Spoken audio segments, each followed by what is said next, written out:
नमस्कार JEE aspirants, कैसे हैं आप लोग। तो क्या आपने पिछले कुछ सालों के जेई मेन के पीवाईक्यू करे?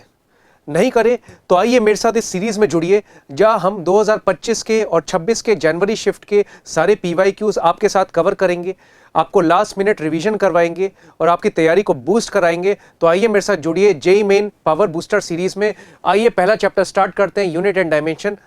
पहला question, if mu naught and epsilon naught are the permeability and permittivity of free space, then the dimension of 1 by mu naught epsilon naught। ठीक है, चलो। तो आप जानते हो कि यूनिट एंड डायमेंशन जो चैप्टर होता है, इसमें कहीं से भी क्वेश्चन पूछ सकते हैं। हमारे बहुत सारे चैप्टर्स होते हैं फिजिक्स के, तो किसी भी चैप्टर से कोई भी फिजिकल क्वांटिटी को लेके सवाल आ सकता है। तो बेसिकली हमें फॉर्मूले अच्छे से याद होने चाहिए, है ना। सारे चैप्टर्स में जो फॉर्मूले होते हैं ना, वो अच्छे से याद होने चाहिए, तभी अपने को बेसिक आइडिया मिलेगा। ठीक है, तो अगर मैं आपको याद दिलाऊं, एक चैप्टर ईएम वेव पढ़ा होगा आपने। ईएम वेव में आपने पढ़ा होगा C इज इक्वल टू कितना होता है, 1 by under root mu naught epsilon naught. ठीक है, ऐसा हो गया। अब मैं इसको स्क्वायर कर देता हूं, तो C का स्क्वायर कितना हो गया, 1 bye mu not into epsilon not.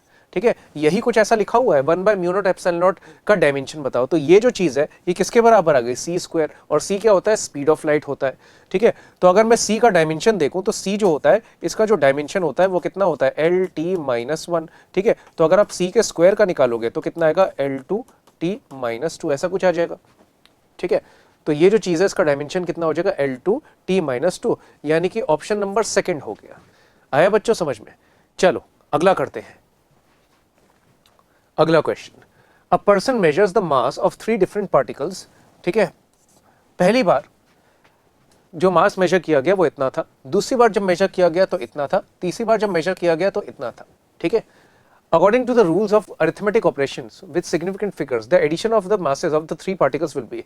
देखो सिग्निफिकेंट फिगर का सवाल है, आपको पता होना चाहिए जो एडिशन सब्ट्रैक्शन वाला रूल होता है ना, सिग्निफिकेंट फिगर वाला, वो पता होना चाहिए कि जब ऐड और सब्ट्रैक्ट करते हैं तो आप देखते हैं कि डेसिमल प्लेसेस का जो लीस्ट वाला होता है, least digits of decimal places, वही फाइनल आंसर में होना चाहिए। तो आप देखोगे इसके डेसिमल प्लेसेस कितने, 2 हैं, इसका 1 है और इसका 3 है।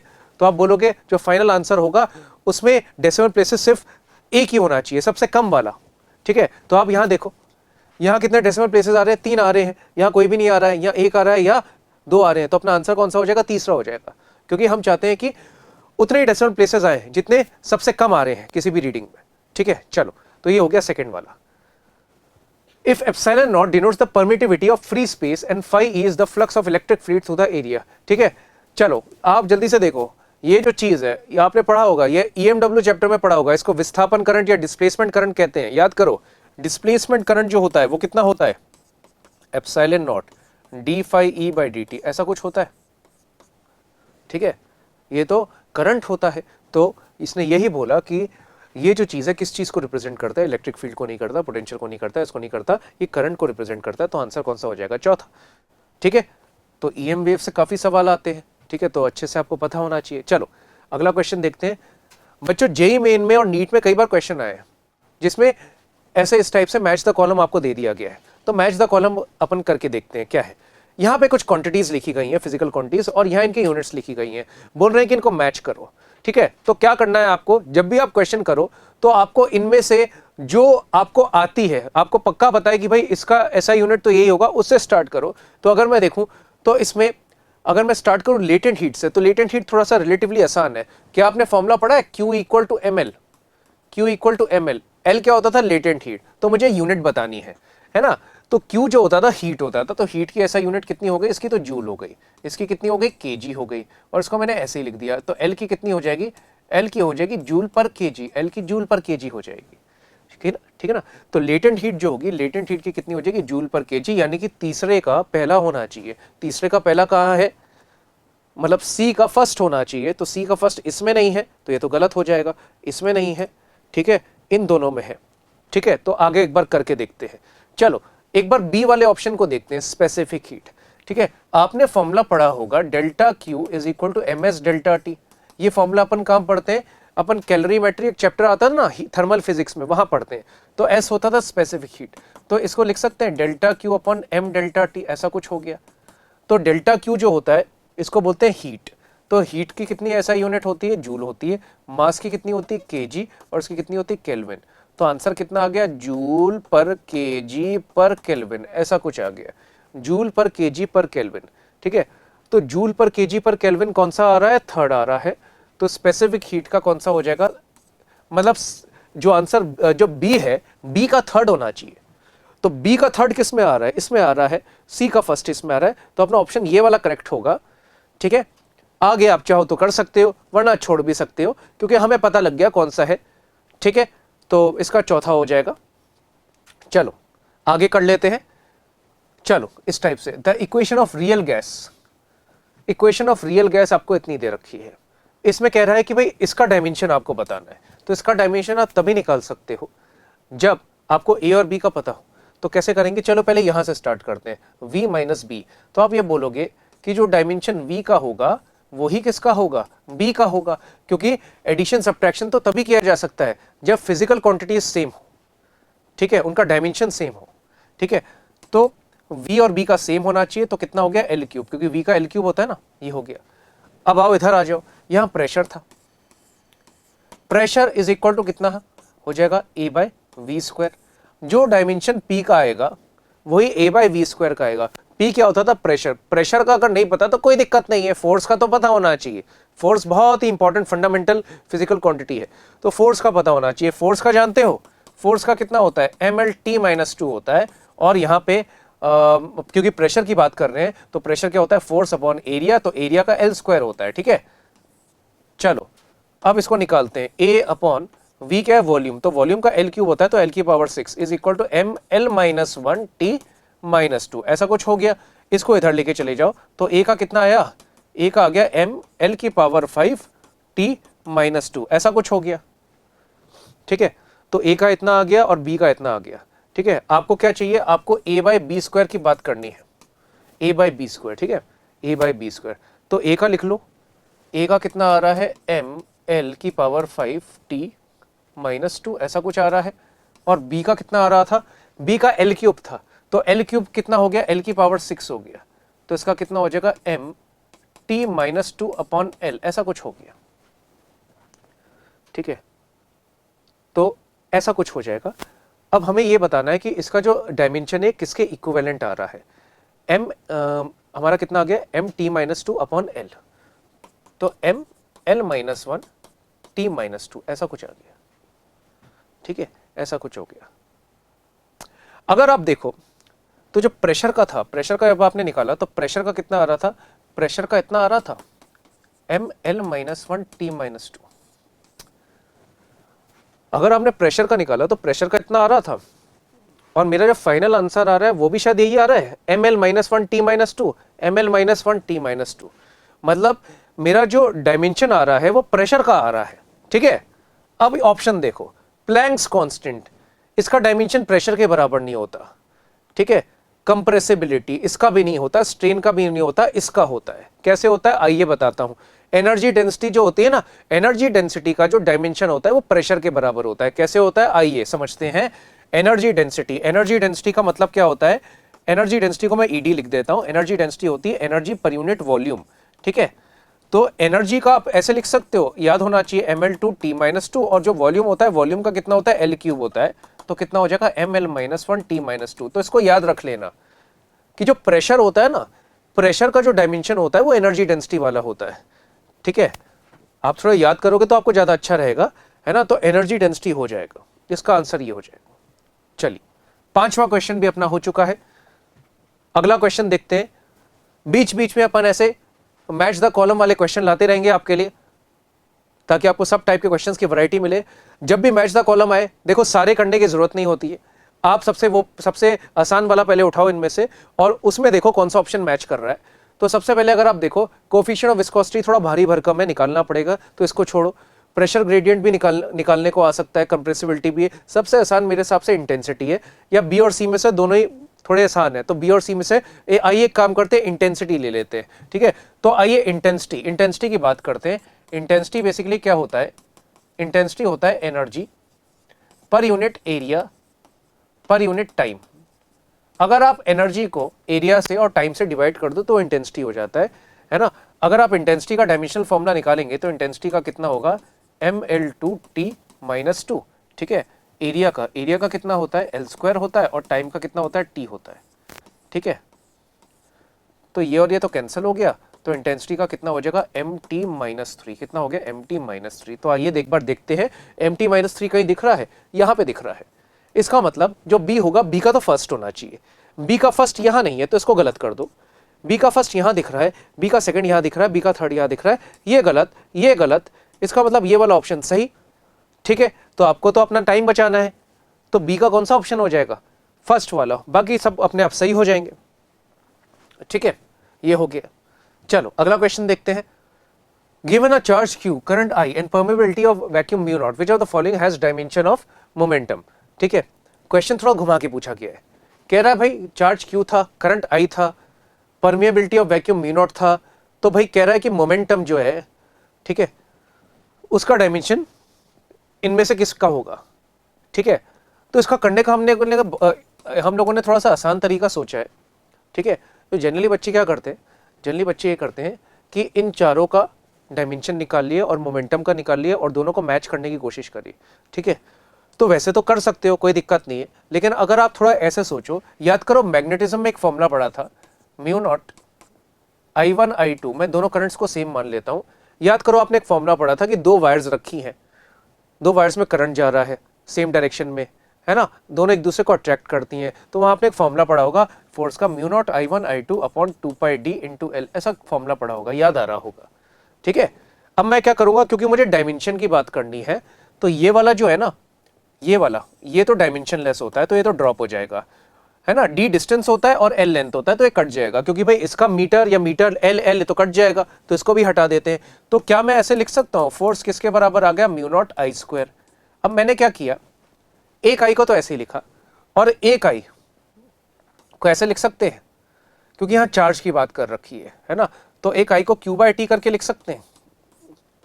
अरे भाई, एक I को I लिखा और एक I को q/t करके लिखा, अब t को इधर लेके आ गए, तो कितना आ गया, F into T is equal to mu naught IQ, ऐसा कुछ आ गया।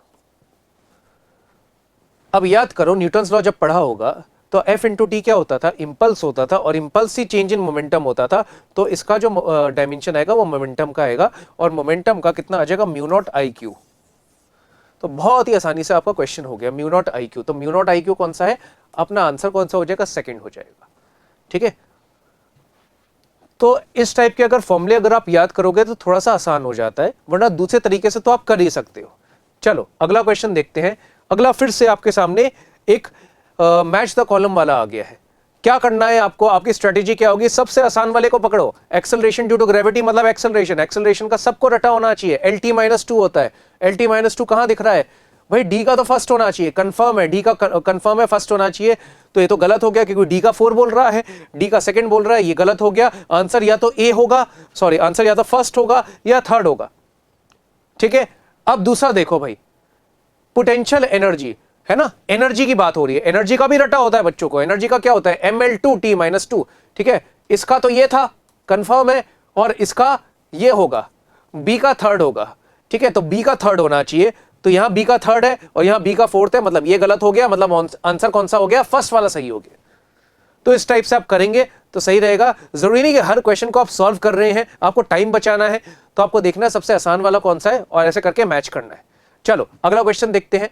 अगला क्वेश्चन दोबारा से मैच द कॉलम आ गया, बताओ सबसे आसान कौन सा है इनमें से। ये थोड़ा टफ है, ये थोड़ा इजी है, ये भी थोड़ा इजी है, ये थोड़ा टफ है, बी और डी टफ है, ए और सी इजी है। तो आइए मैं चालू करता हूं ए से। ए क्या होता था, बोल्ट्जमैन कांस्टेंट। ठीक है, ए क्या होता था, बोल्ट्जमैन कांस्टेंट। बोल्ट्जमैन कांस्टेंट जिनको नहीं पता उसको बोलते हैं केबी। केबी की वैल्यू होती है R/Na। केबी की वैल्यू क्या होती है, R/Na।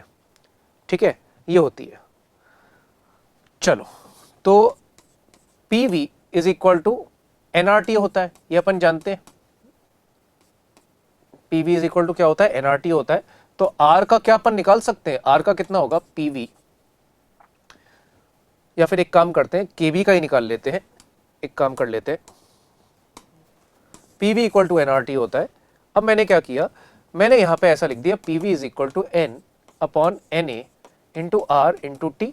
तो ऐसा हो गया PV is equal to N, ये वाला जो टर्म है ये कितना हो गया KB, NKBT। तो KB की वैल्यू कितनी हो जाएगी, PV अपॉन एन टी। ठीक है भाई, यहां तक मैं आ गया। मैं आपको पहले ही बोला था आपको फॉर्मूले तो पता होने चाहिए थोड़े थोड़े, तभी आप कर पाओगे। ठीक है, तो केबी की वैल्यू हो गई पीवी अपॉन एनटी। पीवी क्या होता है, इसको प्रेशर एनर्जी बोलते हैं, याद रखना है बच्चों। पीवी जो होता है इसका डायमेंशन एनर्जी का होता है। तो जब आप डायमेंशनल फॉर्मूला निकालोगे तो केबी जो होगा ना, केबी का जब आप निकालोगे तो ऊपर एनर्जी बन गया। एनर्जी का कितना होता है, ml/t-2। ठीक है, और यहाँ एन, एन तो नंबर ऑफ पार्टिकल्स है तो उसका तो कुछ नहीं होगा, और टी टेम्परेचर होता है तो टेम्परेचर का केल्विन हो गया। तो कितना हो जाएगा, ml/t-2 k की पावर -1। ठीक है, तो कितना आ रहा है, ml/t-2 k की पावर -1, मतलब ए का जो होना चाहिए वो थर्ड होना चाहिए। ए का तो थर्ड होना चाहिए। ए का थर्ड किस में आ रहा है, ए का थर्ड भाई फर्स्ट, थर्ड और फोर्थ में आ रहा है। बड़े चालाक लोग हैं, तो सेकंड वाले को तो गलत कर दो। ठीक है, अब आ जाओ प्लैंक्स कांस्टेंट में। प्लैंक्स कांस्टेंट, प्लैंक्स कांस्टेंट कैसे देखते हैं, इधर आ जाओ। आपने फॉर्मूला पढ़ा है E = h new, E = h new, इस टाइप से पढ़ा होगा। तो E = कितना हो गया, h, न्यू को लिख दिया 1/t, तो h की वैल्यू कितनी हो गई, ET हो गई। अब निकालते हैं, तो कैसे निकालेंगे, h का कितना होगा, एनर्जी का कितना होता है, ml/t-2, और इसमें t को मल्टीप्लाई कर दो, है ना, टाइम को, तो h का कितना हो जाएगा, ml/t-1। तो ml/t-1 हो गया। ठीक है, मतलब प्लैंक्स कांस्टेंट का पहला हो गया, C का फर्स्ट हो गया। C का फर्स्ट, C का फर्स्ट किस में आ रहा है भाई, थर्ड में आ रहा है और फर्स्ट में आ रहा है, मतलब चौथा भी नहीं हो सकता है। तो आपको एक और निकालना पड़ेगा, एक और आपको निकालना पड़ेगा। कौन सा निकाले, एक काम करते हैं, कोफिशिएंट ऑफ विस्कोसिटी निकाल लेते हैं। कोफिशिएंट ऑफ विस्कोसिटी कैसे निकालेंगे, याद करो, एक फॉर्मूला पढ़ा था, F = 6 pi eta R V. V कौन सी, टर्मिनल वेलोसिटी। ये तो डायमेंशनलेस है, इसको ड्रॉप कर दो, है ना, इसको ड्रॉप कर दो। फोर्स का कितना होता है, ml/t-2। ईटा का आपको निकालना है, इसको ऐसे लिख दिया, इसको ऐसे लिख दिया। आर क्या होता है, रेडियस होता है, तो रेडियस का लेंथ होता है, और वेलोसिटी का क्या होता है, lt-1 होता है, तो इसको ऐसे लिख दिया भाई। ठीक है, तो ईटा का कितना आ जाएगा, अगर आप देखो ईटा का आ जाएगा m, ये और ये कैंसिल हो गया, ml-1 t-1। तो आपका ईटा का कितना आ गया, ml-1 t-1। अगर मैं देखूं तो ml-1 t-1 यहां पे था, मतलब b का जो होना चाहिए वो फोर्थ होना चाहिए। b का फोर्थ इसमें आ रहा है और इसमें b का सेकंड आ रहा है, मतलब ये भी गलत हो गया, मतलब आंसर कौन सा हो गया, फर्स्ट हो गया।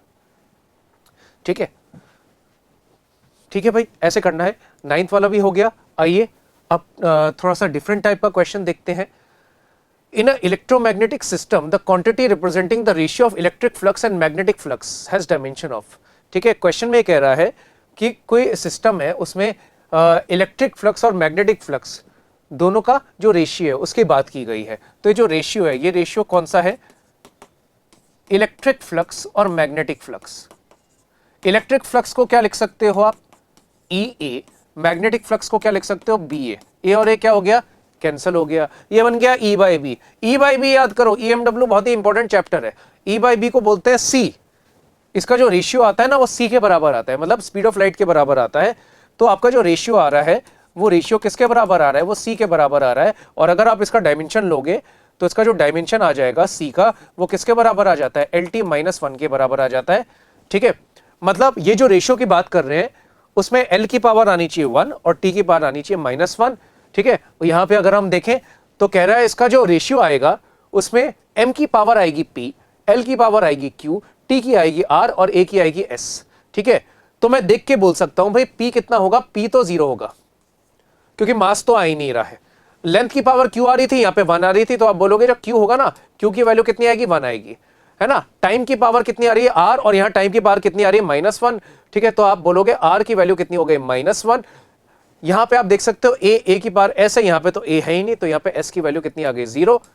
ठीक है, आपसे क्या पूछा है, Q और R की वैल्यू बताओ, तो Q की वैल्यू 1 थी, R की वैल्यू -1 थी, तो आंसर कितना हो गया, ये आंसर हो गया। तो आंसर हो गया 1, -1। ठीक है, इस टाइप से करना है। चलो अगला क्वेश्चन देखते हैं। अगला क्वेश्चन, the dimension of Planck's constant and angular momentum are same. ठीक है, ये आपको याद रखना है कि प्लैंक्स कांस्टेंट और एंगुलर मोमेंटम का डायमेंशन सेम होता है। चाहो तो निकाल के भी देख सकते हो, अगर नहीं निकालना, याद भी रखना है तो इसमें जो सेकंड स्टेटमेंट बोली है ना उसको ध्यान दो, आपको अपने आप समझ में आ जाएगा। In Bohr's model the electron revolves around the nucleus only in those orbits for which the angular momentum is integral multiple of Planck's constant. Bohr ने जब अपने पोस्टुलेट्स दिए थे तो उन्हें बोला था कि जो इलेक्ट्रॉन है वो न्यूक्लियस के अराउंड घूम सकता है, लेकिन हर ऑर्बिट में नहीं, ये उसी ऑर्बिट में घूम सकता है जिसमें जो एंगुलर मोमेंटम होता है वो एक मल्टीपल होगा किसका, h/2π का। ठीक है, जो एंगुलर मोमेंटम है वो मल्टीपल होगा, मल्टीपल के लिए अपन n यूज करते हैं, किसका मल्टीपल होगा, h/2π का। ठीक है, तो ये क्या बोल रहे हैं, angular momentum is a integral multiple of Planck's constant. ठीक है, तो L आप देख सकते हो, L किसका मल्टीपल आ रहा है, h का मल्टीपल आ रहा है, n को आप क्या लिख सकते हो, 1 2 3 4, तो L जो आएगा ऐसे लिख सकते हो 1h/2π, 2h/2π, 3h/2π, तो h का मल्टीपल करके आएगा एंगुलर मोमेंटम। ठीक है, इससे आपको एक और चीज पता लगेगी कि L का और h का है ना डायमेंशन फॉर्मूला सेम होगा, क्योंकि ये तो डायमेंशन लेस होगा, इनफैक्ट ये पूरा डायमेंशन लेस होगा क्योंकि एक नंबर है ना, और ये भी एक मैथमेटिकल नंबर है, तो L का जो डायमेंशन होगा वही h का होगा। और ये कैसे प्रूव हो रहा है, वो इसका जो इनका जो सेकंड पोस्टुलेट है ना वहां से प्रूव हो रहा है कि एंगुलर मोमेंटम का और h का डायमेंशन फॉर्मूला सेम होगा। तो सेकंड स्टेटमेंट भी सही है और फर्स्ट स्टेटमेंट भी सही है। ठीक है, तो आप क्या लिखेंगे, बोथ स्टेटमेंट्स 1 और 2 आर करेक्ट, तो इसका आंसर कौन सा हो जाएगा, पहला हो जाएगा। चलो अगला क्वेश्चन देखते हैं। In electromagnetic system a quantity is defined as the ratio of electric dipole moment and magnetic dipole moment. ठीक है, तो जो रेशियो है, ये रेशियो कितना आ रहा है, electric dipole moment. Electric dipole moment कितनी होती है, जल्दी से बताइए। इलेक्ट्रिक डाइपोल मोमेंट पढ़ा है ना हमने, डाइपोल मोमेंट क्या होती है, चार्ज मल्टीप्लाइड बाय सेपरेशन, है ना। और magnetic dipole moment, magnetic dipole moment जो होती है, मैग्नेटिक डाइपोल मोमेंट को आप बोल सकते हैं I इंटू ए, क्या बोल सकते हैं, I इंटू ए। ठीक है, तो इसको सॉल्व करते हैं, तो Q को लिख सकते हैं I into T into L upon I into A. A क्या होता था, एरिया होता था। ठीक है, तो एरिया का तो L स्क्वायर होता है। ठीक है, और इसको भी L लिख लो, इसको भी L लिख लो, और इसको ऐसे लिख लो क्योंकि कैपिटल T लिखते थे अपन टाइम के लिए, तो इसको कैपिटल T लिख लो। ठीक है, ये और ये कैंसिल हो गया, तो आपका आंसर कितना हो गया, T/L, आपका आंसर T/L हो गया।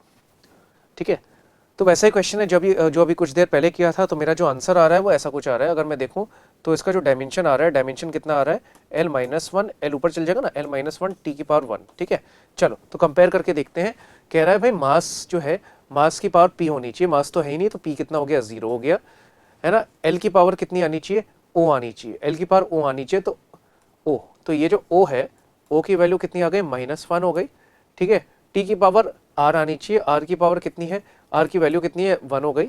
देखो R आ रहा है और यहाँ पे कितना आ रहा है, 1 आ रहा है, और S है ना, S कितना होना चाहिए, A तो आ ही नहीं रहा, तो S की वैल्यू कितनी आनी चाहिए, 0 आनी चाहिए। तो क्या कह रहे हैं ये, value of P and Q बताओ, P एंड Q, यहाँ पे मेरे ख्याल से Q होगा। ठीक है, तो ये Q होगा, तो P की वैल्यू 0 आ रही है और Q की वैल्यू -1 आ रही है, तो इसका मतलब आंसर कौन सा होगा, चौथा वाला ऑप्शन हो जाएगा, 0, -1। ठीक है, इस टाइप से करना है। चलो अगला क्वेश्चन देखते हैं, दोबारा से आपके सामने, कौन सा, मैच द कॉलम कर सकते हो, बताओ सबसे अच्छा, सबसे इजी वाला कौन सा है। यहां तो सारे ही थोड़े से खतरनाक है, magnetic induction, magnetic flux, magnetic permeability, self inductance.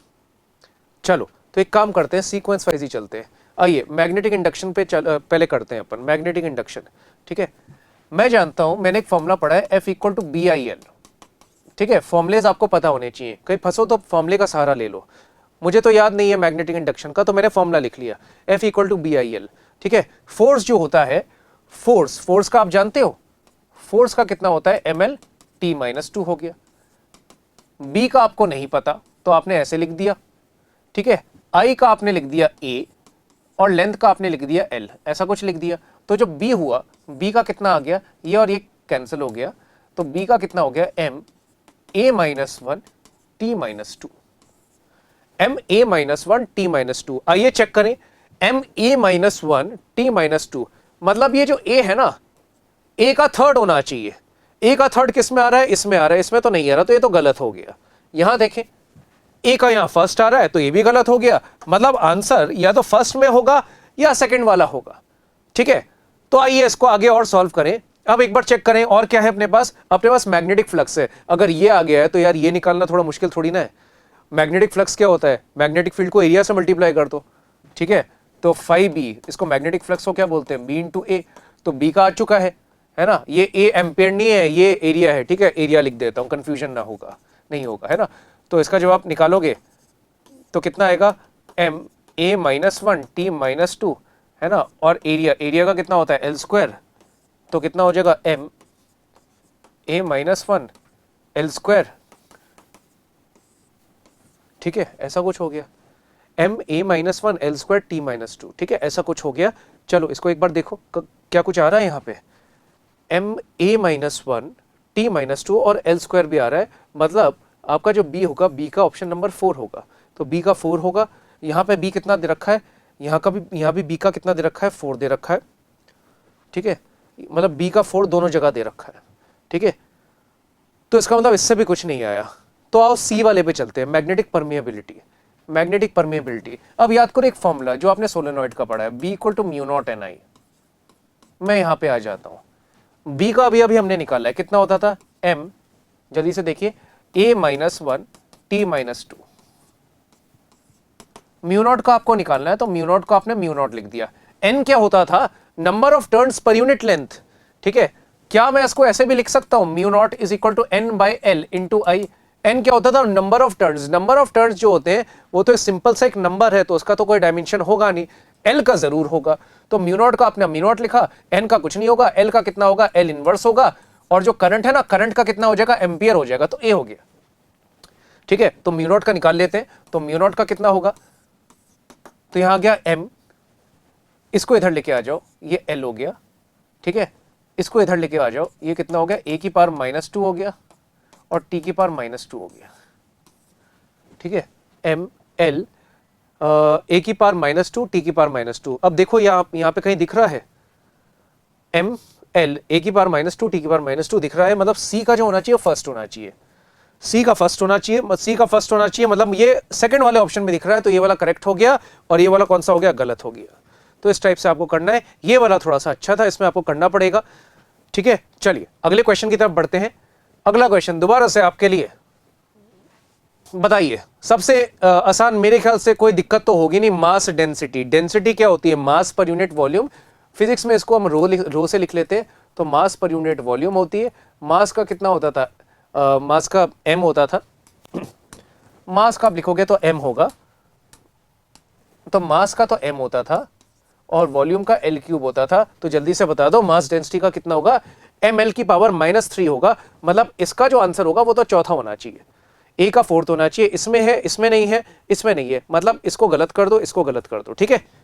अब बताओ कौन सा करें, पावर करके देखें। पावर क्या होता है, एनर्जी पर यूनिट टाइम, ठीक है, तो जो पावर होती है, पावर को लिख सकते हैं energy per unit time. Energy का सबको पता है, एनर्जी का कितना होता है बताइए, ml2 t -2 और यहाँ पे टाइम का t हो गया, ठीक है। तो जो आप निकालेंगे इसका तो कितना आ जाएगा, इसका आ जाएगा ml2 t -3 आ गया, ml2 t -3 आ गया।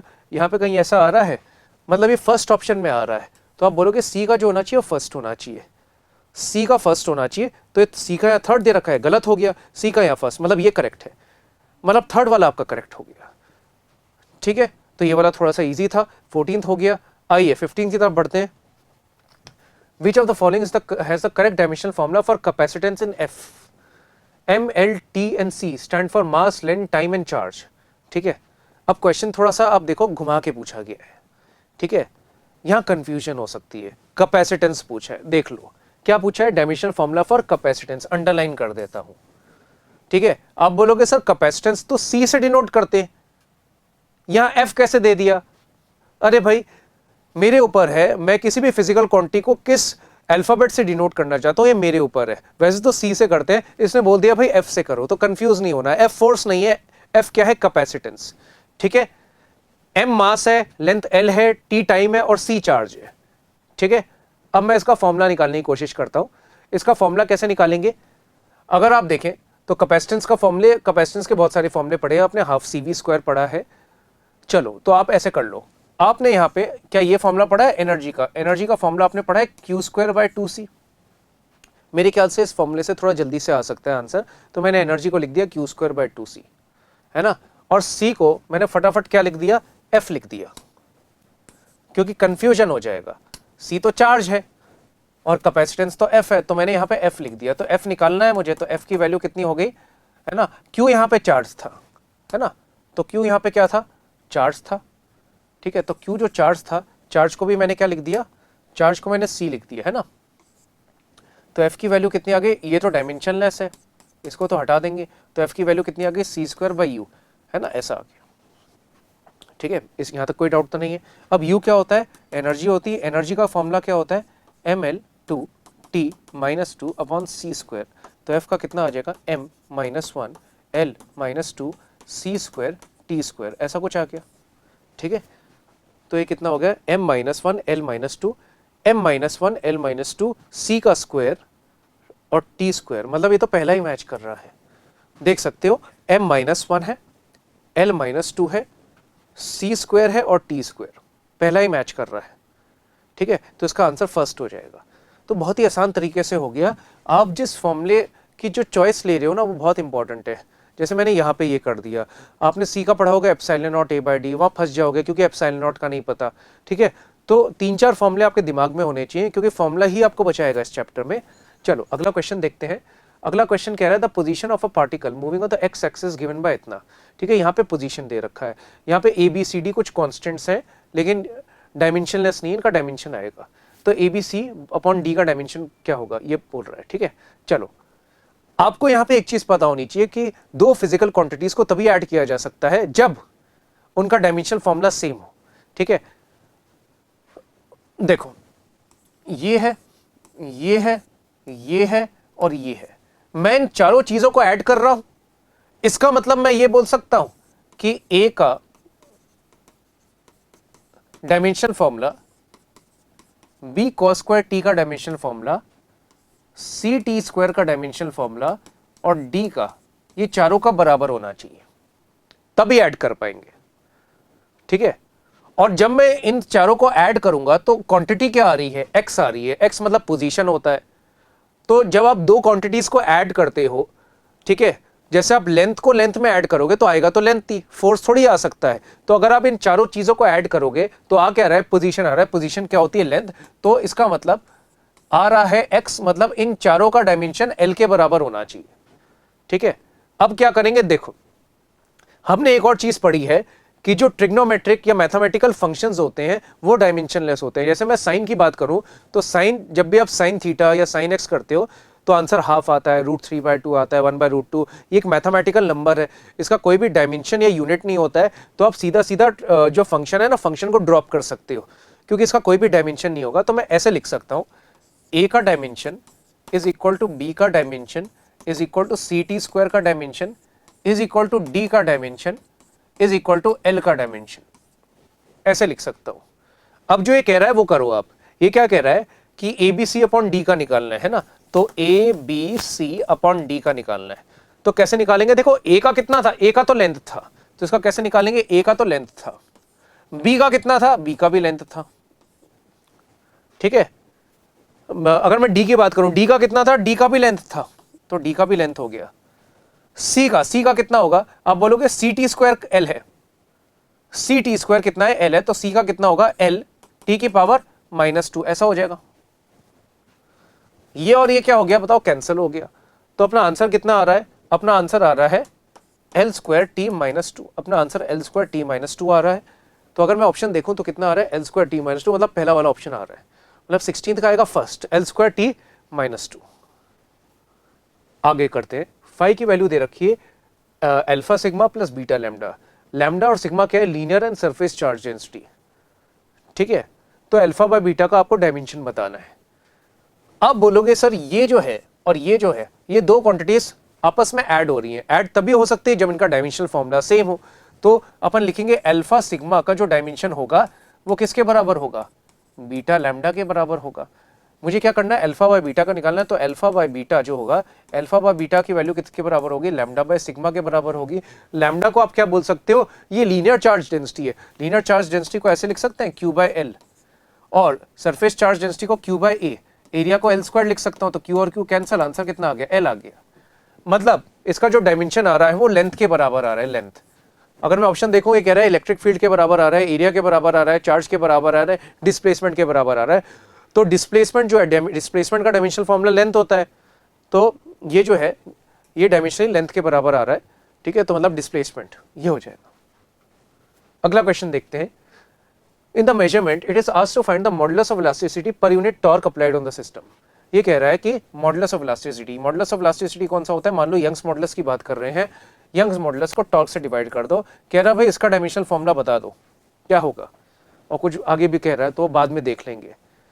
तो जब तैयारी कराई जाती है इस चैप्टर की मैकेनिकल प्रॉपर्टीज सॉलिड, तो अच्छे से बताया जाता है कि जो मॉडुलस ऑफ इलास्टिसिटी होते हैं, जैसे यंग्स मॉडुलस हो गया, है ना, बल्क मॉडुलस हो गया, शेयर मॉडुलस हो गया, इन सब के डायमेंशनल फॉर्मूले किसके बराबर आते हैं, प्रेशर के बराबर। उनकी जब आप यूनिट्स भी देखोगे ना तो न्यूटन पर मीटर स्क्वायर आएगी, ये प्रेशर की होती है।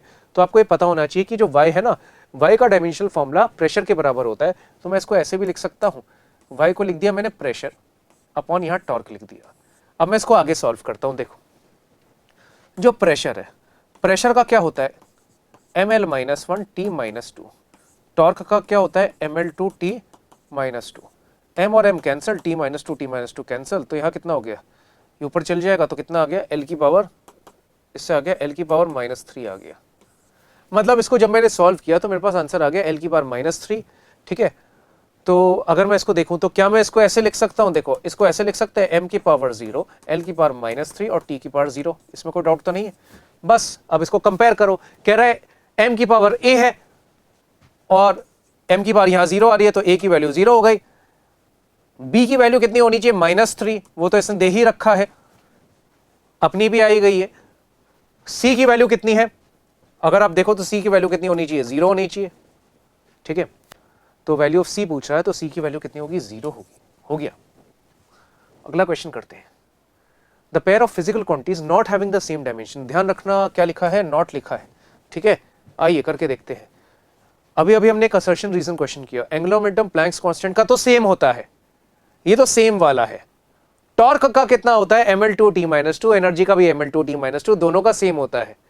प्रेशर एंड यंग्स मॉडुलस वो भी पता है, उसका भी सेम होता है। सरफेस टेंशन का निकालोगे तो mt-2 आएगा, और इसका आप निकालोगे तो इसका फोर्स इंटू टाइम करके निकालोगे आप, तो ml2 T-1 आएगा। तो इन दोनों का नहीं होता है, इसका मतलब ये अपना करेक्ट आंसर हो गया, इन दोनों का सेम नहीं होगा डायमेंशन।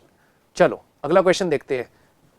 आइए एक और मैच द कॉलम पे आ जाते हैं। मैग्नेटिक इंडक्शन, मैग्नेटिक इंडक्शन जो होता है, यहां पे डायमेंशन नहीं पूछा है, यूनिट पूछा है, ठीक है। मैग्नेटिक इंडक्शन की ऐसा यूनिट टेस्ला होती है, लेकिन टेस्ला तो गिवन नहीं है, तो यहाँ गॉस से इसको कर देते हैं, मतलब ए का तो थर्ड आएगा, ए का थर्ड है, सेकंड थर्ड फोर्थ में ये गलत हो गया। अब कौन सा इजी लग रहा है, मैग्नेटिक मोमेंट। मैग्नेटिक मोमेंट याद करो, मैग्नेटिक मोमेंट का फॉर्मूला होता है NIA, ठीक है। NIA, N क्या होता था, नंबर ऑफ टर्न्स, तो I होता था करंट, I का क्या होता है करंट मतलब एम्पियर, और इसको बोलते हैं मीटर स्क्वायर, तो एम्पियर मीटर स्क्वायर। तो मैग्नेटिक मोमेंट जो होगा ना, मैग्नेटिक मोमेंट का कौन सा हो जाएगा, एम्पियर मीटर स्क्वायर। तो डी का कौन सा हो जाएगा, फर्स्ट हो जाएगा, है ना, डी का हो जाएगा फर्स्ट। तो डी का फर्स्ट किस में है, डी का सेकंड है, डी का फोर्थ है, डी का फर्स्ट है, मतलब ऑप्शन नंबर 4 करेक्ट है। ये हट गया, ये हट गया, देखो ऑप्शन एलिमिनेशन, ये भी आपको पता होना चाहिए, ठीक है। चलो अगला क्वेश्चन देखते हैं। If B is the magnetic field, mu naught is the permeability of free space, then find out dimension of B by mu not.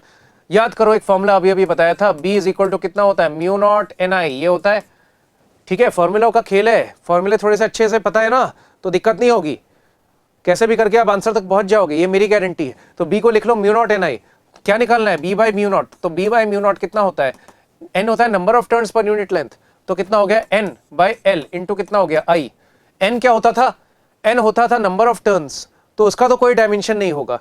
अब आपको क्या करना है, B बाय म्यू नॉट का निकालना है, तो B बाय म्यू नॉट का कितना होगा, N का तो होगा नहीं, I का क्या होता है, I का एम्पियर होता है, तो इसको एम्पियर लिख देते हैं, तो इसका आंसर हो जाएगा AL की पावर -1, ऐसा हो गया। तो AL की पावर -1, तो कौन सा हो जाएगा भाई, थर्ड हो जाएगा, AL की पावर -1, ठीक है। तो 21 का थर्ड हो जाएगा। दोबारा से आइए, आप देख रहे हो कि जेई मेन में ये मैच द कॉलम वाले काफी सारे आए हैं, मतलब भर भर के आए हैं पिछले कुछ सालों में। तो पेपर तो क्या NTA बनाता है नीट का भी, तो ये मैच द कॉलम जो है ना, ये काफी आते हैं, तो इन पे अच्छे से प्रैक्टिस होनी चाहिए। और तरीका मैंने आपको बताया, तरीका ये है कि आप सबसे आसान वाला पहले चूज करिए। अब अगर आप देखें तो मैग्नेटिक फील्ड और मैग्नेटिक मोमेंट ही हमने अभी अभी निकाले थे, तो आइए यहीं से स्टार्ट करते हैं। मैग्नेटिक फील्ड का कितना होता है, अगर मैं यहां लिखूं तो मैग्नेटिक फील्ड का कितना होता था, M A minus one T minus two, आपको पीछे मिल जाएगा, अभी हमने निकाला था। तो M A minus one T minus two, मतलब बी का तो सेकेंड हो गया, बी का सेकेंड, तो ये गलत हो गया, बी का फोर्थ गलत हो गया, बी का फर्स्ट गलत हो गया, मतलब आंसर कौन सा हो गया, सेकेंड हो गया। मैग्नेटिक मोमेंट का क्या होता था, एम्पियर मीटर स्क्वायर, तो ए एल स्क्वायर, इसका ये आ जाएगा, सी का फोर्थ आ जाएगा। ठीक है, तो आप देखोगे सी का फोर्थ आ जाएगा, मतलब इसका आंसर सेकेंड ही है। ठीक है, मेरे ख्याल से कर लेंगे, कोई दिक्कत नहीं। चलो एक और, match the column. Angular impulse है, लेटेंट हीट है, इलेक्ट्रिकल रेजिस्टिविटी है, ईएमएफ है। ठीक है, क्या करना है, सबसे इजी वाले को देखो, एंगुलर इंपल्स या लेटेंट हीट। आ जाओ लेटेंट हीट को देखते हैं। लेटेंट हीट बताओ क्या फॉर्मूला होता है, Q is equal to M L होता है। एल का फॉर्मूला क्या होगा, Q बाय एम करके होगा।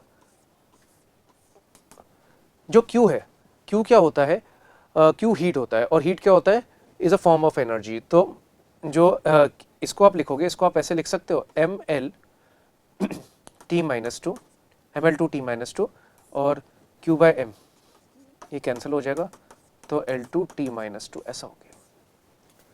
तो L two T minus two, मतलब इसका जो है ना, इसका फर्स्ट होगा। अब एलिमिनेट करते हैं, बी का फर्स्ट होगा, बी का फर्स्ट इसमें इसमें इसमें, ये हट गया। ठीक है, ये हट गया। एंगुलर इंपल्स, एंगुलर इंपल्स कैसे निकालते हैं, याद करो।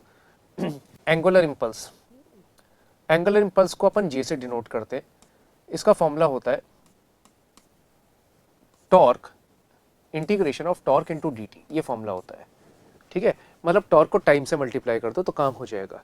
ठीक है, तो कैसे निकाल देंगे, टॉर्क का कितना होता है बताओ, M L two T minus two, इसको टी से मल्टीप्लाई कर दो, तो जे का कितना हो जाएगा, M L two T minus one, तो कितना हो जाएगा, M L two T minus one. तो M L two T minus one कहीं दिख रहा है, मतलब ए का हो जाएगा थर्ड वाला, ए का थर्ड वाला हो जाएगा। तो ए का थर्ड किस में है, ए का थर्ड इसमें नहीं है, ए का थर्ड थर्ड फोर्थ में है, मतलब थर्ड फोर्थ में से कोई आंसर होगा। अब बताओ किसको निकाले, ये तो अपन नहीं निकालेंगे, ये थोड़ा सा कठिन हो जाएगा निकालना। निकाल सकते हो, कोई दिक्कत नहीं है, लेकिन आप सबसे आसान वाला देखो, ईएमएफ। ईएमएफ, ईएमएफ क्या होता है, ईएमएफ जो होता है, क्या मैं उसको बोल सकता हूँ ये पोटेंशियल डिफरेंस के बराबर होता है, मतलब वी के बराबर होता है।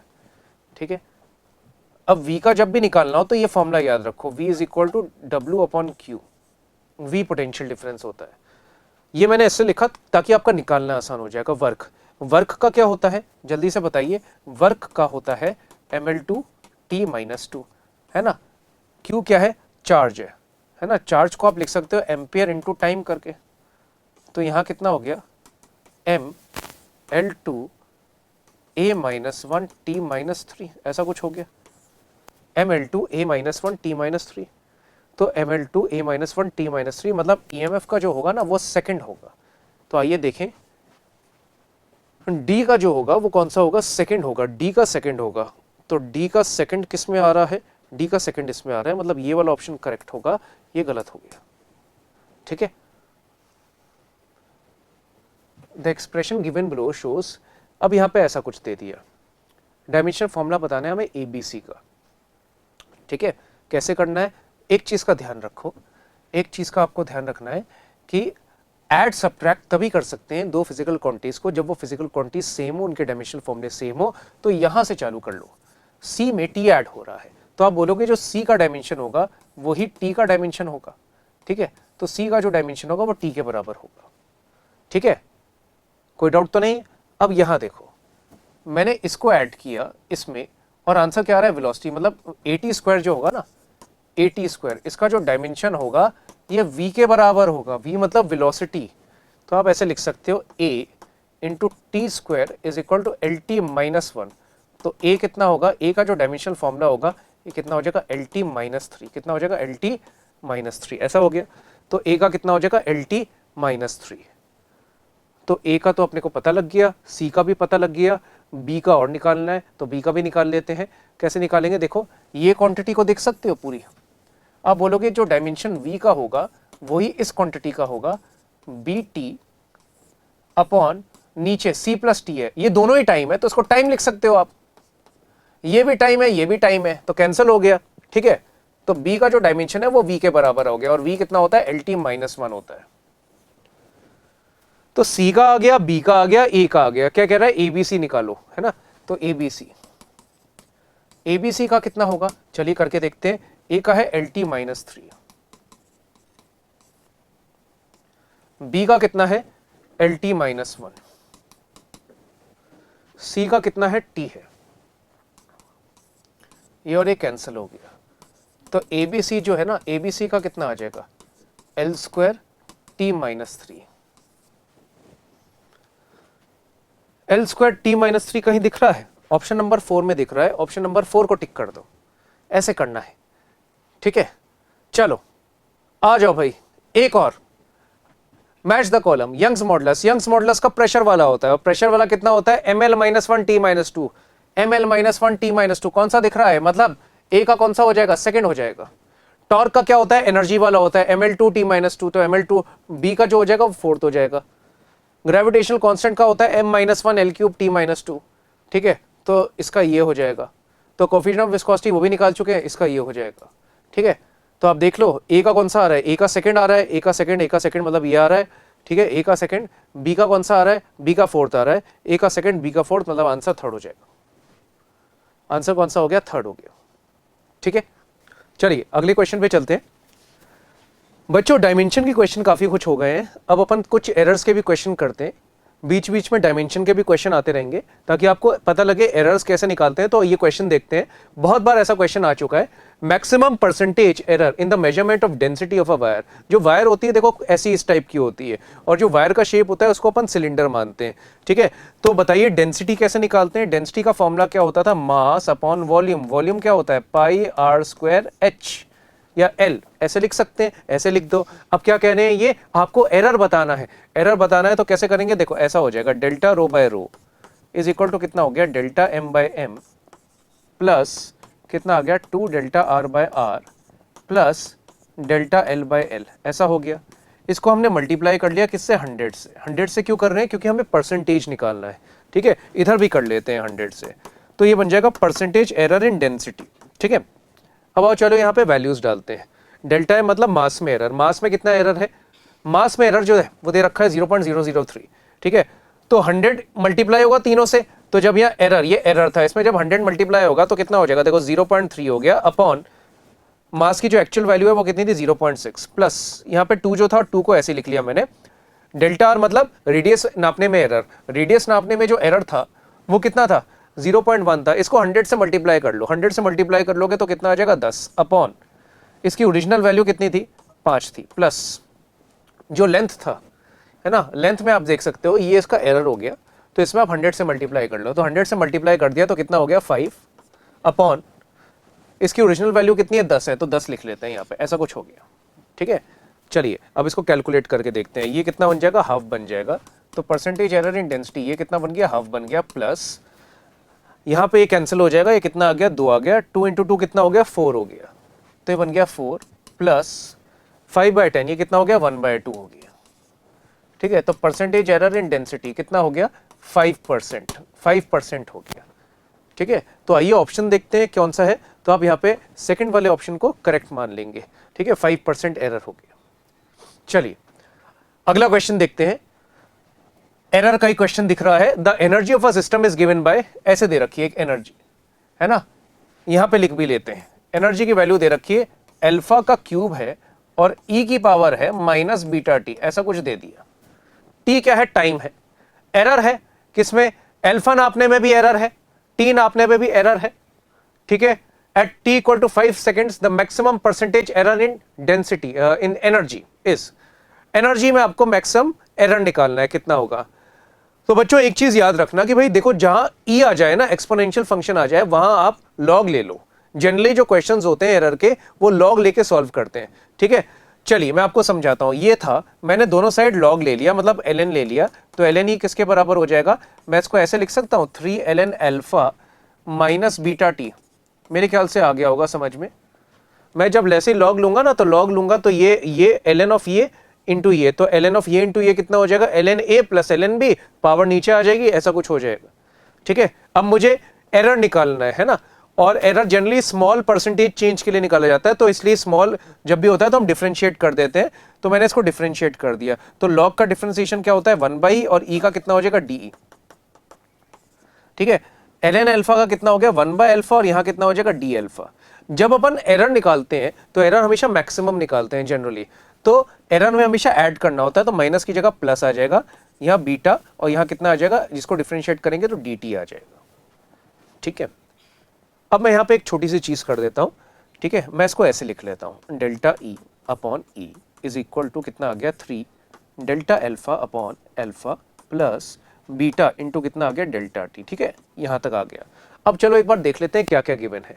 इसने बोल रखा है the error in the measurement of alpha, है ना, अल्फा में इसने एरर दे रखा है परसेंटेज एरर दे रखा है। तो एक काम करो, दोनों साइड 100 से मल्टीप्लाई कर लो पहले, है ना, दोनों साइड 100 से मल्टीप्लाई कर लो। ठीक है, दोनों साइड मैंने 100 से मल्टीप्लाई कर दिया। ठीक है, तो यहाँ कितना बन गया, percentage error in energy is equal to, यहाँ बन जाएगा 3 times percentage error in alpha plus, यहाँ कितना बन जाएगा 100 बीटा इंटू डेल्टा टी, ऐसा बन गया। ठीक है, अब यहाँ पे एक चीज देखो, error percentage error the measurement of alpha in T R इतना। ठीक है, आपको कब निकालना है 5 सेकंड पे ये निकालना है, लेकिन यहाँ पे ना, यहाँ डेल्टा टी आ रहा है, यहाँ क्या आ रहा है डेल्टा टी। ठीक है, अब आप एक काम करो, ठीक है, यहाँ पे परसेंटेज एरर वाला टर्म बन नहीं रहा है ना, यहाँ परसेंटेज एरर वाला टर्म नहीं बन रहा है। ठीक है, यहाँ बीटा डेल्टा टी था और ये 100 था, 100 को इधर लिख लिया मैंने, यह परसेंटेज एरर वाला टर्म बन नहीं रहा है, तो मैंने क्या किया, मैंने यहां इसको t से डिवाइड कर दिया और t से मल्टीप्लाई कर दिया। अब देखो ये परसेंटेज एरर वाला टर्म बन गया। ऐसे लिख सकता हूं, percentage error in energy is equal to 3 times percentage error in alpha plus, यहां क्या लिख देंगे बीटा इंटू, ये बन जाएगा percentage error in time into time. अब सारी वैल्यूज पता है, चलो एक बार वैल्यूज पुट करके देखते हैं। तो कितना हो गया, ये बन गया 3 टाइम्स, अल्फा में परसेंटेज एरर कितना था, अल्फा में था 1.2%, तो कितना हो गया 1.2%। ठीक है, तो 1.2% हो गया, प्लस बीटा कितना था, बीटा की वैल्यू दे रखी थी इन्होंने 0.3 दे रखी थी, तो बीटा की वैल्यू दे दी इन्होंने 0.3। Percentage error in time, time में परसेंटेज एरर कितना था 1.6 था, तो यहाँ पे 1.6 लिख दिया आपने, और टाइम कितना था, टाइम बोला था 5 सेकेंड है, तो यहाँ पे 5 सेकेंड लिख दिया। ठीक है, यहाँ तक कोई डाउट तो नहीं है। अब कितना करेंगे, ये बन जाएगा 3.6% प्लस, है ना, ये बन जाएगा 0.3, ये कितना हो जाएगा 8 हो जाएगा, 8%। ठीक है, तो यहाँ कितना बन जाएगा 3.6 प्लस 8 3 24, तो आंसर कितना हो जाएगा 6%। आंसर मेरा कितना आ जाएगा 6%। तो अगर मैं ऑप्शन देखूं तो यहाँ पे 6% वाला ऑप्शन दिख रहा है, मतलब ऑप्शन नंबर 1 करेक्ट आंसर होगा। बहुत अच्छा क्वेश्चन है, देखना आप, इसी टाइप का क्वेश्चन जेईई एडवांस में भी आ चुका है कुछ साल पहले, तो बहुत बढ़िया क्वेश्चन है ये। तो याद रखना, जब भी एक्सपोनेंशियल आ जाए तो लॉग लेके डिफरेंशिएट करना। चलो अगला क्वेश्चन देखते हैं। एक फिजिकल क्वांटिटी थी Q, ठीक है, और Q की वैल्यू उन्होंने दे रखी है। ठीक है, तो जो Q की वैल्यू दे रखी है, आइए इसको लिख लेते हैं। Q की वैल्यू कितनी दे रखी है, a b की पावर 4 अपॉन, नीचे कितना आ गया c, यहाँ कितना आ गया d, ऐसा कुछ हो गया। निकालना क्या है, कह रहा है परसेंटेज एरर बताना है Q में। ठीक है, तो कैसे कैसे करेंगे भाई, Q बन गया डेल्टा Q बाय Q, ठीक है, a क्या बन गया डेल्टा a बाय a, है ना, पावर नीचे आ गई, b क्या बन गया delta b by b, c क्या बन गया डेल्टा c बाय c, और d क्या बन गया डेल्टा d बाय d। और परसेंटेज एरर अगर निकालना हो तो दोनों साइड किससे मल्टीप्लाई कर लो, 100 से कर लो, तो यहाँ 100 से मल्टीप्लाई कर लो भाई। ठीक है, 100 से मल्टीप्लाई कर लिया, तो परसेंटेज एरर ये किस में आ गया, Q में। ये किसके बराबर होगा, परसेंटेज एरर इन A, ये 100 मल्टीप्लाई हो जाएगा चारों से। अब मैं आपको जल्दी से बता देता हूं, अगर आप A की बात करो तो A में एरर कितना था, 3 का था, और 3 को 100 से मल्टीप्लाई करो तो कितना आ गया 300 आ गया, अपॉन ओरिजिनल वैल्यू कितनी थी 60 थी, प्लस 4 इंटू B में जो एरर था वो कितना था 0.1 था, तो 0.1 था, 0.1 को 100 से मल्टीप्लाई किया तो कितना आ गया 10 आ गया, अपॉन नीचे कितना आ गया 20 plus delta C by C। ठीक है, B में एरर इतना था, इसको मैं अंडरलाइन कर लेता हूं। C में एरर कितना था, C में एरर 0.2 था, तो 0.2 को 100 से मल्टीप्लाई किया तो कितना आ गया भाई 20 आ गया, और इसको 40 से डिवाइड कर दो, प्लस जो D था, डी में कितना परसेंट, डी में एरर कितना था, एब्सोल्यूट एरर 0.1 था, इसको 100 से मल्टीप्लाई कर लो 10 हो जाएगा, तो 10/50 ये कितना हो जाएगा 10/50 ऐसे ही हो जाएगा 10/50। ठीक है, चलिए तो इसमें देखते हैं कितना आ रहा है। परसेंटेज एरर इन क्यू किसके बराबर होगा, यहां अगर आप देखो तो ये बन जाएगा 5, तो ये तो बन गया 5 प्लस, ठीक है, डेल्टा बी कितना हो गया 10, ये कितना हो गया भाई, ये कैंसिल हो गया, ये 2 हो गया, ठीक है, ये 2 हो गया, प्लस सी वाले की बात अगर आप करो तो मैंने सही लिखा है ना, तो इसको 100 से मल्टीप्लाई किया तो 20/40, तो ये कितना हो जाएगा 1/2, ठीक है, प्लस ये बन गया 1/2 प्लस, यहां अगर आप देखो तो ये कितना था, इसको 100 से मल्टीप्लाई कर दिया था तो 10/50, ठीक है, 1/5 आ गया, 1/5, ठीक है। तो परसेंटेज एरर इन क्यू कितना आ गया, ये बन गया 7 प्लस 1/2 प्लस 1/5, मतलब ये कितना बन गया 7.9, 7.9 की 7.7 बनेगा, ठीक है, 7.7 बनेगा, क्योंकि 0.5 हो गया 0.2 हो गया, ठीक है। तो कह रहा है जो परसेंटेज एरर था वो कितना था, Z/1000 था, तो Z/1000 की वैल्यू कितनी आ गई 7.7 आ गई, तो Z की वैल्यू कितनी आ गई 7700 आ गई, तो आंसर कितना हो गया 7700, तो यहाँ पे लिख लेते हैं, तो आंसर हो गया 7700, ये आंसर हो गया, ठीक है, इस टाइप से करना है। चलो अगला क्वेश्चन देखते हैं। वैसे ही क्वेश्चन दे रखा है आपको, एक फिजिकल क्वांटिटी दे रखी है C, जिसकी वैल्यू यहाँ पे दे रखी है, सीधा सीधा क्वेश्चन है, सब में परसेंटेज एरर दे रखा है, कर लेते हैं। कैसे करेंगे, डायरेक्ट लिख दें, बताओ C क्या हो जाएगा, डेल्टा C/C, ठीक है, P का क्या करेंगे, P बन गया डेल्टा P/P प्लस ये बन गया 2 डेल्टा Q/Q प्लस ये कितना बन गया 2 डेल्टा R/R प्लस ये कितना बन गया हाफ डेल्टा S/S। इसको मैंने मल्टीप्लाई कर लिया 100 से, इसको मैंने 100 से मल्टीप्लाई कर लिया, परसेंटेज निकालना है ना, तो 100 से मल्टीप्लाई कर लिया ऐसे, ठीक है।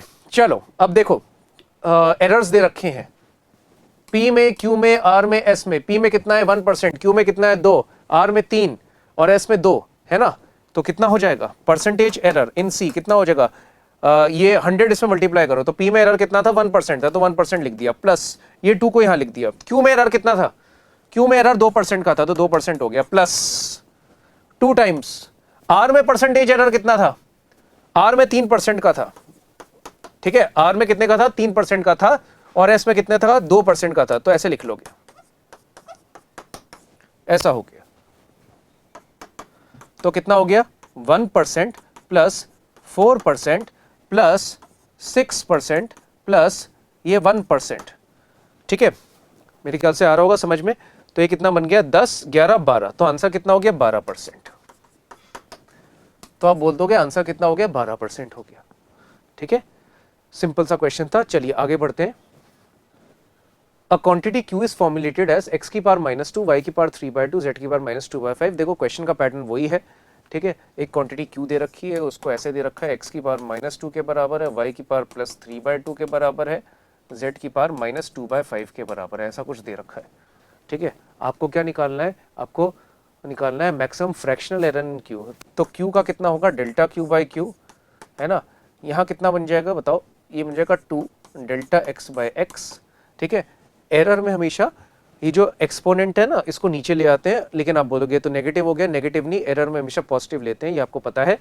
प्लस यहाँ कितना हो गया 3/2, ये बन गया डेल्टा y/y प्लस यहाँ कितना बन गया 2/5 डेल्टा z/z, ठीक है। और इसको मैंने दोनों साइड किससे मल्टीप्लाई कर लिया, क्या निकालना था, अच्छा फ्रैक्शनल एरर निकालना है, तो फ्रैक्शनल एरर ही निकालना है, तो 100 से मल्टीप्लाई करने की जरूरत नहीं है, ठीक है, कुछ भी नहीं करना है। चलो तो कैसे करेंगे, तो फ्रैक्शनल एरर यही होता है डेल्टा Q/Q, ये किसके बराबर आ गया 2 टाइम्स डेल्टा x, ये बन गया फ्रैक्शनल एरर इन x, ठीक है। फ्रैक्शनल एरर x में कितना था 0.1, तो ये बन गया 0.1, ये 0.1 हो गया प्लस 3/2 डेल्टा y/y मतलब फ्रैक्शनल एरर इन y में फ्रैक्शनल एरर कितना था 0.2 था, तो यहां लिख दिया, प्लस 2/5 डेल्टा z/z मतलब फ्रैक्शनल एरर इन z, तो z में कितना था 0.5 का था, तो 0.5 हो गया, ठीक है। तो यहाँ कितना हो गया 0.2 हो गया, प्लस ये और ये कैंसिल हो गया, 0.1 आ गया, ये कितना आ गया 0.3 प्लस ये कितना हो गया, ये 0.2 हो गया, 0.2, ये कितना हो गया 0.3, है ना, और ये कितना हो गया 0.2, तो आपका आंसर कितना हो गया 0.5, 0.7, तो आपका आंसर 0.7 हो गया, ठीक है, 0.7 हो गया। चलो अगला क्वेश्चन करते हैं, सिग्निफिकेंट फिगर का है, कह रहा है कि ये 3 नंबर जो है ना इनको ऐड कर दो और सिग्निफिकेंट फिगर्स का ध्यान रखो, ये कह रहा है। तो इनको ऐड जब करेंगे तो जो भी आंसर आएगा उसमें सिग्निफिकेंट फिगर कितना होना चाहिए, क्योंकि एडिशन सब्ट्रैक्शन वाला है तो इसमें हम डेसिमल प्लेसेस देखेंगे। इसके डेसिमल प्लेसेस 2 थे, इसके 1 थे, इसके 3 थे, तो जो आंसर होगा उसमें उतने ही डेसिमल प्लेसेस होंगे जितने सबसे कम होने चाहिए, जिस रीडिंग में जितने कम डेसिमल प्लेसेस होंगे ना वही लेंगे। तो इसमें 1 है, तो जाहिर सी बात है जो आंसर होगा उसमें 1 ही डेसिमल प्लेस होना चाहिए, जो कि सिर्फ मुझे इस आंसर में दिखाई दे रहा है, मतलब आंसर कौन सा हो जाएगा, फर्स्ट। चलिए अगला क्वेश्चन देखते हैं, फिर से एक मैचिंग वाला क्वेश्चन आपके लिए। यहां पे आप देख सकते हैं लिस्ट 1 में लिस्ट 2 में चीजें दे रखी हैं, जल्दी से मैच करते हैं। जल्दी से बताओ प्रेशर का क्या होता है, ml-1 T-2, तो जो प्रेशर है ना, प्रेशर का कौन सा हो जाएगा, ये हो जाएगा। कोफिशिएंट ऑफ विस्कोसिटी निकाल चुके हैं, कितना होता है ml-1 T-1, तो ए का तो 4th होगा, तो ये वाला गलत, ये वाला गलत, ठीक है। सरफेस टेंशन कैसे निकालते हैं, सरफेस टेंशन का फॉर्मूला होता है T = F/L, ठीक है। फोर्स का क्या होता है ml-T-2 और लेंथ का कितना होता है L, तो mt-2 हो गया, तो सरफेस टेंशन का कौन सा हो जाएगा, सरफेस टेंशन का 3rd हो जाएगा, ठीक है। ए का 4 है, बी का 3 है, सी का 1 है, मतलब ऑप्शन ये वाला सही हो जाएगा, ये भी गलत हो जाएगा, ठीक है। चलो अगला क्वेश्चन देखते हैं। अगले क्वेश्चन में कह रहा है epsilon E and T represent the free space permittivity electric field and time respectively, ठीक है। Then the unit of this, इसकी यूनिट आपको निकालनी है, ठीक है। तो एक तरीका तो है कि आप सबके डायमेंशन या यूनिट डालो और देखो क्या आ रहा है, वरना दूसरा तरीका ये भी है कि आप देख लो ये एप्सिलॉन है, ये E है, ये T है। मैं यहाँ पे एक चीज जानता हूँ कि इलेक्ट्रिक फील्ड की value sigma bye epsilon not होती है कि नहीं, तो एप्सिलॉन क्या हो जाएगा, कैंसिल हो जाएगा। सिग्मा क्या होता था, चार्ज अपॉन एरिया, तो ये चार्ज अपॉन एरिया हो गया, ठीक है। अब यहाँ पे आपको यूनिट लिखनी है, तो चार्ज अपॉन टी को क्या बोलते हैं, करंट, ये करंट अपॉन एरिया हो गया। तो करंट की यूनिट क्या होती है, एम्पियर होती है, और नीचे मीटर स्क्वायर आती है एरिया की, तो एम्पियर पर मीटर स्क्वायर हो गया, मतलब ऑप्शन नंबर 3rd हो गया, एम्पियर पर मीटर स्क्वायर। चलिए अगले क्वेश्चन की तरफ बढ़ते हैं। अगला क्वेश्चन जो है, अगर आप देखो अगेन मैचिंग क्वेश्चन है, स्प्रिंग कांस्टेंट हो गया, थर्मल कंडक्टिविटी हो गया, बोल्ट्जमैन कांस्टेंट हो गया। बोल्ट्जमैन कांस्टेंट निकाल चुके हो आप, बोल्ट्जमैन कांस्टेंट का कितना होता है, याद करो, अभी निकाला था ml2T-2 K-1, ये होता था ml2T-2 K-1, मतलब बोल्ट्जमैन कांस्टेंट का आएगा फर्स्ट, सी का फर्स्ट किस में आ रहा है भाई, एक ही ऑप्शन में आ रहा है, मतलब यही आंसर करेक्ट होगा। एलिमिनेट हो गया भैया, ऐसे एलिमिनेशन करने में बहुत मजा आता है, ठीक है। तो सी का कौन सा हो जाएगा, फर्स्ट हो जाएगा, ठीक है, ये हो गया। अगला क्वेश्चन करते हैं। A ball of radius r and density rho is dropped through a viscous liquid of density sigma and viscosity eta attains terminal velocity, ठीक है। तो आपको ऐसा कुछ दे रखा है, ठीक है, तो आपसे ये बोल रखा है एट टाइम t, तो t की वैल्यू दे रखी है आपको ये, आप दोनों साइड क्या ले लो, डायमेंशन, तो t इज इक्वल टू, ए तो कांस्टेंट है तो ये तो हट जाएगा, रो क्या होती है, डेंसिटी, डेंसिटी का क्या होता है, मास पर यूनिट वॉल्यूम, मतलब ml की पावर -3, r क्या होता है, रेडियस, तो रेडियस को l लिखोगे, इसकी पावर b हो गई, ईटा कोफिशिएंट ऑफ विस्कोसिटी होता है, क्योंकि हमने कर रखा है तो हमारे लिए प्रॉब्लम नहीं है, ml-1 T-1 होता है, इसकी पावर c हो गई, और सिग्मा क्या होता है, सरफेस, सिग्मा भी डेंसिटी है ना, सिग्मा भी डेंसिटी है, तो ये कितना हो गया, ml की पावर -3, ठीक है, इसकी पावर कितनी हो गई, d हो गई। मैं यहाँ क्या करूंगा, मैं यहाँ पे लिख लूंगा m0 L0 t की पावर 1 इज इक्वल टू, यहाँ कितना हो गया, m, यहाँ पे कितना आ जाएगा, a plus C plus D, ठीक है, ऐसा कुछ आ गया। यहाँ अगर मैं देखूँ तो L कितना आ गया, -3a प्लस बी माइनस सी माइनस 3d, ऐसा कुछ आ गया। और यहाँ देखूँ मैं तो t की पावर क्या था, 1 था, और यहाँ पे t की पावर देखोगे तो कितना आ रहा है, -c आ रहा है, कितना आ रहा है, -c आ रहा है। तो आप बोलोगे -c किसके बराबर होगा, 1 के, तो c की वैल्यू कितनी हो गई, -1, c की वैल्यू कितनी हो गई, -1 हो गई, ठीक है। अब हमें क्या करना है, a plus C plus D, ठीक है, और -3a plus B plus C minus 3d, ठीक है, इस टाइप से करना है, ठीक है। चलिए तो कैसे करेंगे, 0 is equal to A plus C plus D, ऐसा कुछ आ गया। 0 is equal to A plus C plus D, C की वैल्यू कितनी थी -1, ठीक है, तो 0 इज इक्वल टू सी की वैल्यू -1 थी, तो ऐसा कुछ आ जाएगा। ए प्लस डी की वैल्यू कितनी आ गई, ए प्लस डी की वैल्यू 1 आ गई, तो ए प्लस डी की वैल्यू कितनी आ गई, 1 आ गई, तो नीचे वाली क्वांटिटी वो तो 1 है, ठीक है। अब अपन देखते हैं यहाँ पे कितना आ रहा था। यहाँ अगर आप देखो तो एल की पावर कितना था, -3 है, एल की पावर यहाँ बी था, यहाँ -c था और -3d था,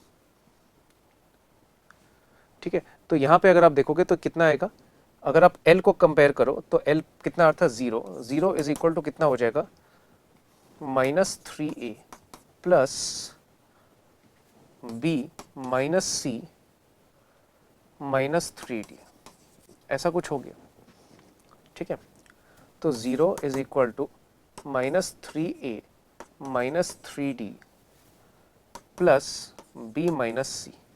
अब मैंने क्या किया, 0 इज इक्वल टू -3, यहाँ कितना बन गया, a plus D plus b -c, c की वैल्यू कितनी थी, -1 थी, ठीक है, तो c की वैल्यू -1 थी, तो ऐसा हो गया, a प्लस डी कितना था, 1 था, तो ये -3 हो गया प्लस b हो गया, माइनस माइनस प्लस हो गया, तो b की वैल्यू कितनी हो जाएगी, 3 - 1 यानी कि 2, b की वैल्यू कितनी हो गई, 2 हो गई, ठीक है।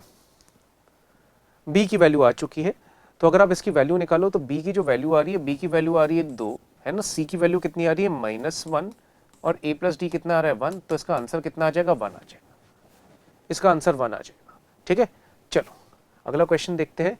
अगला क्वेश्चन भी डायमेंशन का है। ये आपको एक इक्वेशन दे रखी है, t has dimension of time then dimension of a and b के आपको डायमेंशन बताने हैं, ठीक है। चलो तो ये क्वांटिटी देखें, ये h प्लस बी टी है, ठीक है, तो आप बोलोगे h में bt ऐड हो रहा है, इसका मतलब जो डायमेंशन h का होगा वही किसका होगा, bt का होगा, तो जो डायमेंशन h का होगा वही bt का, h का कितना होगा, l is equal to b, और यहाँ कितना आ जाएगा t, तो b का कितना आ जाएगा, lt -1, कितना आ जाएगा, lt -1, b का तो आ गया, ठीक है।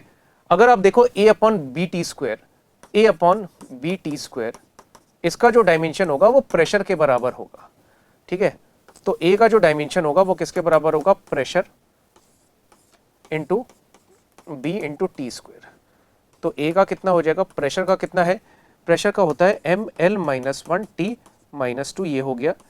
b का कितना था, b का था lt -1 और यहाँ टी स्क्वायर भी आ जाएगा, ठीक है, तो ये और ये क्या हो जाएगा, कैंसिल हो गया, ठीक है। तो a की वैल्यू कितनी हो गई, a की वैल्यू हो गई m, ये और ये भी क्या हो गया, कैंसिल हो गया, ठीक है, ये बन गया m t की पावर -1। a का आपको पता लग गया, a का कितना है, mt -1 और b का कितना है, lt -1। अब ये क्या कह रहे हैं, then the dimension of a and b, ठीक है, तो कितना हो जाएगा, mt -1 एंड lt -1, मतलब ऑप्शन नंबर 4 हो जाएगा, ठीक है। चलिए ये हो गया। अगला क्वेश्चन देखते हैं। अगला क्वेश्चन कह रहा है dimension of √μ0 by epsilon naught is equal to dimension formula √μ0 upon epsilon naught is equal to, ठीक है। अब ना तो μ0 का हमें पता है ना एप्सिलॉन नॉट का पता है, तो आइए निकाल के देखते हैं, ठीक है। तो कैसे निकालेंगे, या तो आप कोई फॉर्मूला सोचो, ठीक है। b का फॉर्मूला कितना होता है, b का फॉर्मूला होता है μ0 ni, ये जानते हो, ठीक है। दोनों साइड डायमेंशन ले दो, तो b का कितना होता है m a -1 t -2, ठीक है, m a -1 t -2 is equal to dimension formula of μ0, है ना। n का कितना होगा, l की पावर -1 और करंट का क्या होता है, a होता है, तो μ0 का जब आप निकालोगे तो μ0 का कितना आएगा, μ0 का आ जाएगा m a की पावर -2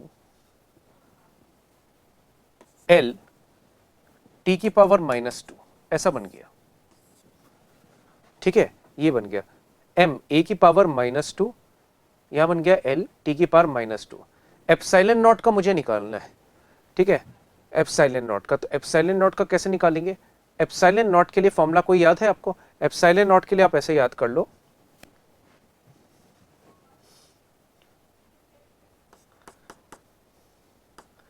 इलेक्ट्रिक फील्ड का फॉर्मूला पढ़ा है हमने, सिग्मा बाय एप्सिलॉन नॉट, ये हमने फॉर्मूला पढ़ा है ना। इलेक्ट्रिक फील्ड को लिख सकते हैं फोर्स अपॉन चार्ज, ठीक है, सिग्मा को लिख सकते हैं charge upon area charge upon area, और यहाँ पे लिख सकते हैं एप्सिलॉन नॉट।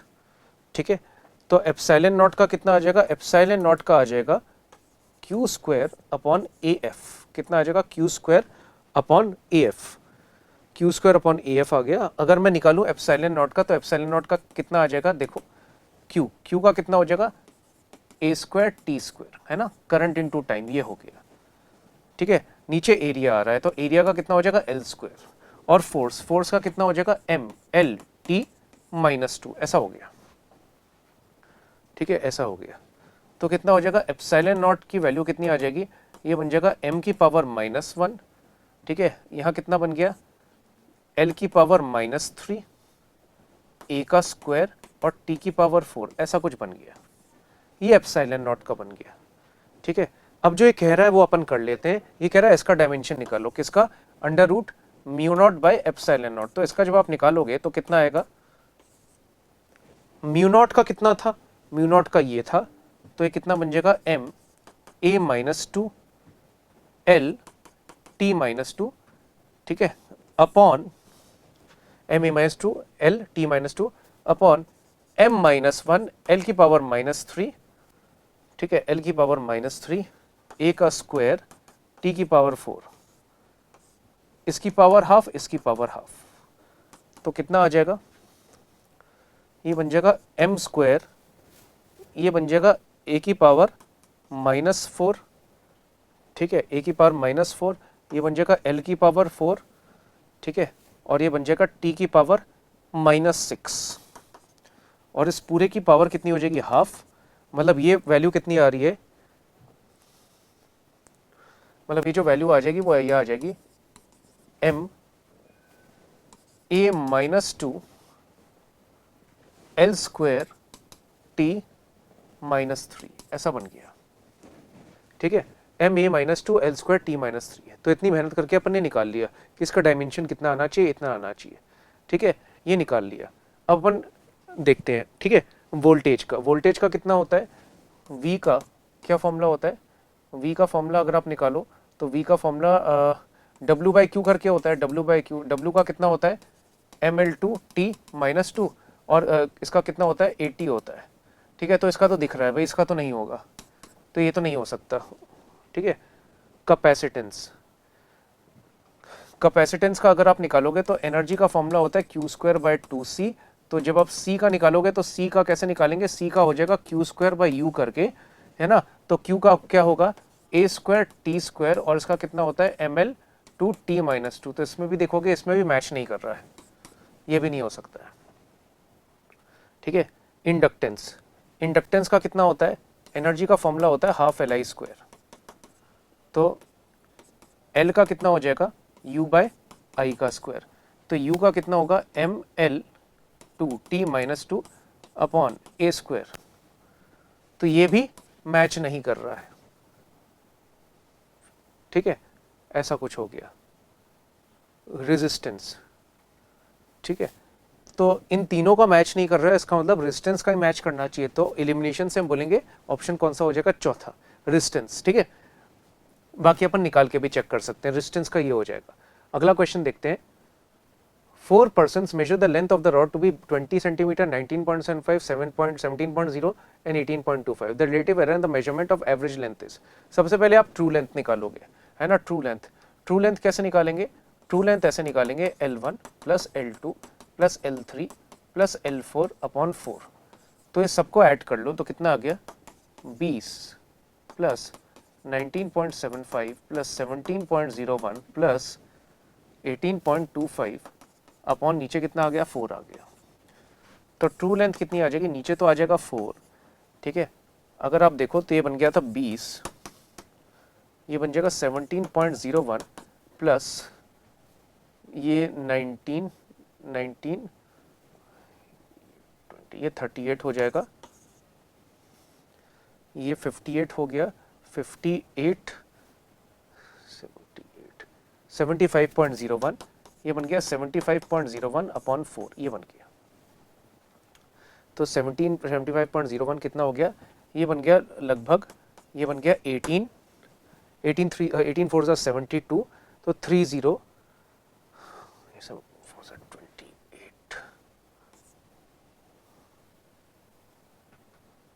18.75 बन गया, ये लगभग 18.75 बन गया। ठीक है, अब आप क्या करोगे, एरर्स निकालोगे। ठीक है, एरर, पहले वाले में जो एरर होगा उसका मॉड कितना होगा। ठीक है, ये ट्रू लेंथ है और पहला वाला कितना था, 20 था, तो एरर कितना हो जाएगा 1.25। ठीक है, दूसरा वाला अगर आप देखो तो इसमें एरर कितना हो जाएगा, ट्रू लेंथ ये थी और इसका कितना था 19.75, तो इसमें एरर कितने का हो जाएगा 1 का। डेल्टा L3 इसका मॉड ये कितना हो जाएगा, ट्रू वाला ये था और ये 17.01 हो गया, तो 17.01 तो ये कितना हो जाएगा 1.75, लगभग ये 1.75 हो जाएगा। और डेल्टा L4 इसकी वैल्यू कितनी हो जाएगी, इसकी ये 18.25 था, 18.75 तो कितना हो जाएगा 0.5, तो डेल्टा L कितना हो जाएगा 1.25 प्लस 1 प्लस 1.75 प्लस 0.5 अपॉन नीचे कितना आ गया 4, ऐसा कुछ हो गया। ठीक है, तो यहाँ कितना हो जाएगा, अगर आप देखो तो 0.75 इधर आ गया, तो यहाँ 2 हो गया, 2 और ये कितना हो गया 3 हो गया, ये 3 4 4.5, तो ये 4.5 अपॉन 4 आ गया, तो ये बन जाएगा 1.125 सेंटीमीटर, ऐसा बन गया। आपको क्या निकालना है, रिलेटिव एरर। रिलेटिव एरर कैसे निकालना है, relative error the measurement of length, तो रिलेटिव एरर कैसे निकालते हैं, रिलेटिव एरर हो जाता है डेल्टा L बाई L, तो डेल्टा L की वैल्यू कितनी है 1.125 अपॉन यहाँ कितना आ रहा है 18.75, तो 18.75 ये आ जाएगा। अगर आप इसको देखें और ऑप्शंस के साथ अगर देखें 0.08, 0.06, 0.18, 0.24, ठीक है, तो ये लगभग 0.6 के आसपास आएगा, क्योंकि इसको आप 20 मान लोगे तो 5 गुना है ना, इस टाइप से हो जाएगा, मतलब 0.6 आ जाएगा। ऑप्शन देख के लग रहा है तो 0.06 आ जाएगा इसका आंसर। ठीक है, 0.06। चलो, in an experiment the values of 2 spring constants were measured as K1 is equal to इतना, K2 इज इक्वल टू इतना, then they are connected in parallel, then percentage and the equivalent spring constant is. ठीक है, कैसे करते हैं parallel में, कैसे करते हैं, ऐसे करते हैं 1/k equivalent if these springs are connected in parallel, then the percentage error in the equivalent spring constant। parallel में spring constant कैसे निकालते हैं, ऐसे निकालते हैं, k equivalent की वैल्यू कितनी होती है k1 प्लस k2 हो जाती है, क्योंकि इनको पैरेलल में कनेक्ट किया है, तो पैरेलल में क्या होता है k1 प्लस k2 हो जाता है। ठीक है, तो एरर कितना हो जाएगा delta k1 plus delta k2।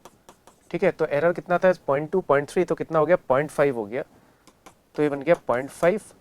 ठीक है, और अगर आप k इक्विवेलेंट निकालोगे तो k इक्विवेलेंट कितना हो जाएगा, ये 20 था और ये 10 था, तो ये कितना हो गया 30 हो गया। तो आपको परसेंटेज एरर निकालना है, तो परसेंटेज एरर कितना हो जाएगा, परसेंटेज एरर हो जाएगा 0.5 अपॉन 30 इंटू 100, तो ये कितना हो जाएगा 50/30, तो 5/3 यानी कि कितना हो जाएगा 5/3 यानी कि 1.67% हो जाएगा, यानी कि 1.67% हो जाएगा। तो बच्चों, यूनिट एंड डायमेंशन में हमने बहुत सारे क्वेश्चन किए हैं। आई होप आपके कंसेप्ट्स बहुत अच्छे से क्लियर हुए होंगे, आप इन क्वेश्चंस को अच्छे से देख लीजिएगा। मिलते हैं अगले टॉपिक पे, ऑल द बेस्ट।